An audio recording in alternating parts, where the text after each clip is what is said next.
कि मेरे mother father उस समय बहुत यू नो बड़ी सोच के थे।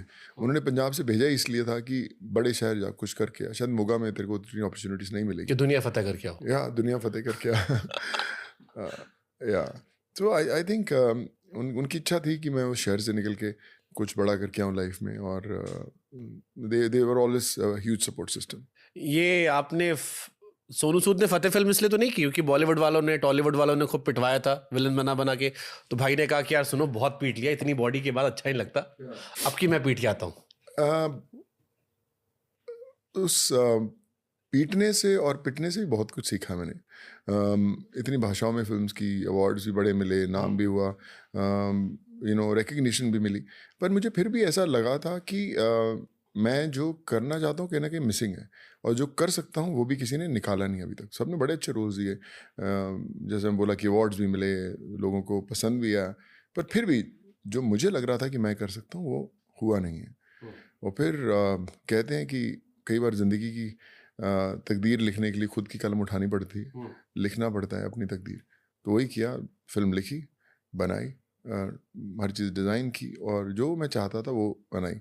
फिल्म का किसी को पता नहीं होता कि आगे क्या होगा, जब भी आएगी, पर इतनी बात पक्की है कि जब भी देखेंगे वो कहेंगे कि यार अगर इस फिल्म को इसने 2.5-3 साल दिए हैं डिटेलिंग में, तो कुछ तो नहीं, तो सोनू सूद ने फतेह लिखी भी, सोनू सूद ने फतेह में एक्टिंग भी की, सोनू सूद ने डायरेक्शन भी दिया, प्रोड्यूसर भी खुद हो गए। टैलेंट ज़्यादा था या पैसा बचाना था?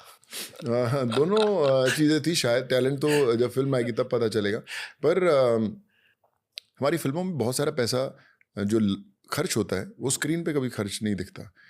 एक एक्टर जो शायद सुबह 9 बजे शुरू करना हो, कई बार 3-4 बजे आता है, या वैन में बैठे रहते हैं, इन बिटवीन शॉट्स अपनी वैन्स में चले जाते हैं, शॉट रेडी होता है, फिर धीरे से आते हैं, तो बहुत सारा वो मीटर तो घूम ही रहा है, तो वो ख़राब होता है। कई बार आप अब्रॉड जाते हैं तो अगर 100 लोगों की ज़रूरत है तो वहाँ पे 150-200 लोग जाते हैं।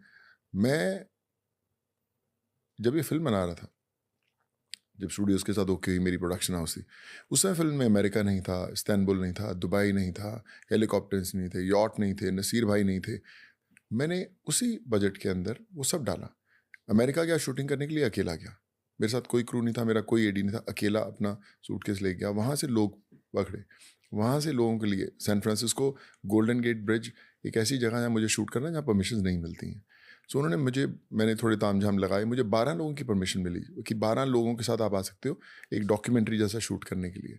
तो मैं 12 लोग, जिसमें खाने वाले भी हैं, लाइट वाले भी हैं, कैमरा वाले भी हैं, आर्टिस्ट भी हैं, सब कुछ है। मैंने उन 12 लोगों के साथ पूरी शूटिंग की थी विदाउट एन एडी। जब मैं दुबई गया था, सिर्फ 6 लोग लेके गया था वहाँ पे एक्टर्स के साथ, वहाँ से लोकल क्रू लिया, सब कुछ किया, अपने लेवल पे किया। तो आइडिया ये था कि प्रोड्यूसर थे इसलिए बचा पाए, अगर कोई और प्रोड्यूसर होता तो भैया 50 लोग जा रहे हैं, 100 लोग जाते हैं, तो आई थिंक मैं तो कम के साथ कराता हूँ, पर ऐसा होता है जनरली फिल्म्स में। सो आई थॉट कि अगर फतेह की जो प्रोडक्शन वैल्यूज दिख रही हैं, वो जो खर्च होगा वही दिखेगा। मेकअप वैन में बैठ के जो मीटर घूमता है वो नहीं मैं होने दूंगा। मैंने फतेह का ट्रेलर देखा, मेरे को मज़ा आया। उसमें एक्शन को खास तौर पर लोग कह रहे हैं कि शायद फास्ट एंड फ्यूरियस वालों से आपने उठाया है, वही सेम उन्होंने भी वहाँ भी एक्शन डायरेक्ट किया था। या तो जो ली विटेकर हैं, उन्होंने फास्ट एंड फ्यूरियस किया था, कैप्टन मार्वल फिल्म की थी, जुरासिक पार्क उन्होंने की थी।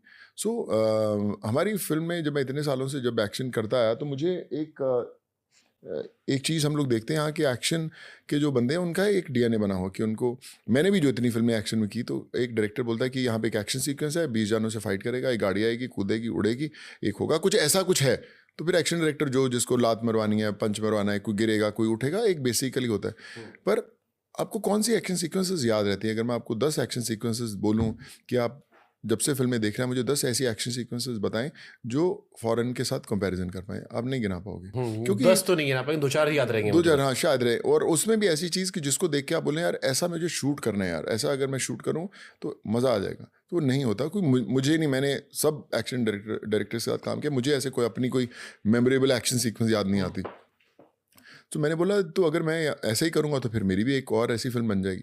सो मैंने अपने बेटे को, जो आजकल जो नई जनरेशन उनका बहुत दे वेल इन्फॉर्म्ड, उनके दोस्त वो सब मैंने बिठाया, मैं कि यार तुम लोग फतेह क्यों देखना चाहोगे यार, तुम भूल जाओ कि मैं डैड हूँ, पर तुम क्यों देखोगे फतेह जाके? सर डैड उसमें एक ऐसा एक्शन होना चाहिए जो कभी किसी ने देखा ना हो। सो मैंने देखा ना हो, इसका क्या मतलब कि ऐसा एक्शन जिसमें शायद कोई कट ही ना हो, आप 60-70-80 लोगों से लड़ रहे हो पर कोई कट नहीं है उसके अंदर। तो मुझे बड़ा वो थॉट बड़ा एक्साइट किया। तो मैं बैठा अपने रूम में, मैंने बोला कि यार हम लोग अचानक हीरोज़ के पास गन्स आ जाती हैं बड़ी-बड़ी और वो गोलियाँ चलाते रहते हैं, वो कहाँ से गन आई भगवान जानता है। इसमें क्या तो इसको कैसे बनाएँ? इसको क्या बनाएँ ऐसी चीज़ जो लोग कहें यार ये बड़ा थॉटफुल है। तो मैंने वो एक्शन लिखना शुरू किया, उसकी कहानी लिखनी शुरू की। अगर फ़तेह लड़ रहा है तो क्यों लड़ रहा है? अगर